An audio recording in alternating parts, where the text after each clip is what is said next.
Hello YouTube, and welcome to this special little video. A few weeks ago I asked you guys via a poll on the channel whether you guys would be interested in reading my rendition of the Elder Scrolls Blade story, the mobile game. Over 84% of you guys said yes, so yeah, since then I've been working with some proofreaders to see if my story would actually be worth publishing or not. That's done now, so that means that I have a story for you guys to read. The story that I bring to you today is basically a 200-page fantasy novel. Well, I don't know if it's good enough to actually qualify as a novel, but it's a 200-page story covering the story of the Elder Scrolls Blades, so the shitty mobile game.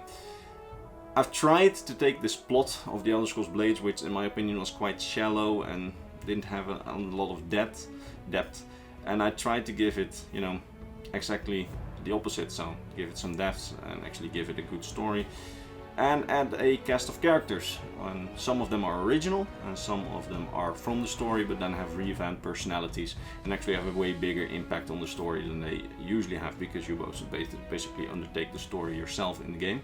But then I picked some characters from the game to share the story with, and also added some original characters. I've also taken some liberty with the story itself. For example, I axed some grind quests or other quests that seemed very microtransaction-y, and then try to replace them with my own additions, or have them done by characters which are in the town while you're on an adventure, because half of the story of the Elder Scrolls Blades of course revolves around you rebuilding your town. So I've tried to strike a balance with that. I've also made sure that the story isn't all in the 1 square kilometer around your town, and I've actually made it like a journey around Cyrodiil and some other provinces without too much spoily, in case you want to read it. Yeah, the story itself, like I said, it takes place in Cyrodiil. As most of you guys know, the Elder Scrolls Blades takes place just after the Great War. So yeah, with the story you get my vision on what Cyrodiil looks like just after the Great War, and you get some more lore snippets that I put into the game, in the story. I mean, I'm a lore YouTuber after all, and yeah, I couldn't not add that, I guess. But of course that means that the story isn't fully canon. This isn't a rendition, like a canon rendition. It has some liberties from me and some speculations. I have made it so that the story is grounded within the universe, so it could be canon. But of course I am not a Bethesda writer, so if I write something and they contradict it later in a game, I can't do anything about it. Yeah, that's basically the story.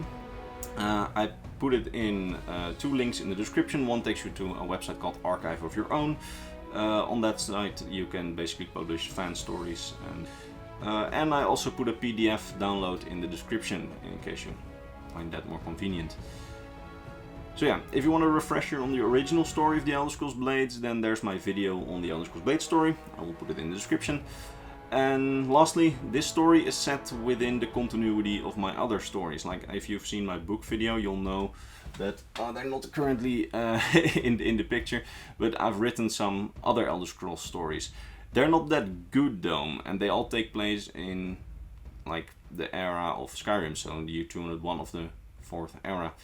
This story, however, takes place just after the Great War, so it serves as a sort of prequel to the entire stories that I've set in my original sort of continuity. But yeah, it's standalone, so you don't have to have any prior knowledge of any characters. So that's the reason why I decided to publish this, because some of my later work is also good enough to be published, but in order to understand my later work you need to read the early ones from 7 years ago, and those aren't that great. I just have to admit that. So yeah, yeah, some people that have read my stories prior, because there are some people who have proofread my stories, they might actually recognize some characters, but other than that, other than some recognizings, you don't have to actually have read the previous story, so you can enjoy this one as a standalone. I think that covers it all. I think I've said everything that needs to be said. I'm not very used into talking into a camera, so that's a new one, but it's, I didn't know what else to put on the background. So yeah, I hope that I've said everything. If you have any feedback on the story itself, put it either in the comments of this video. There's a smaller chance that I'll see it, so be sure to go to Archive of Our Own, and there you can, per chapter, leave feedback.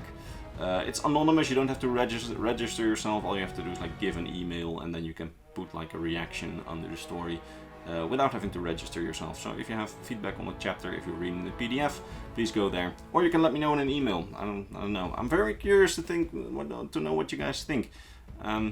Yeah, I've always been sort of opposed against publishing these stories, but you know, some of my proofreaders said that this one was good enough, so we'll see how it goes. I'm kind of, well, I wouldn't say nervous, but more like I'm wondering what you guys think, because I've always like written for myself and like the few people that are reading it. So yeah, let me know what you guys think, if you're interested, of course, but I wouldn't have done this if you hadn't let me know via the poll that you were interested. So let me know what you guys think. It's well, not a too long read. I think if you're a quick reader like me, you can get it done in like a good evening. Like if you start in the beginning of the evening, you'll be done at the end. But yeah, I've rambled on enough. Later.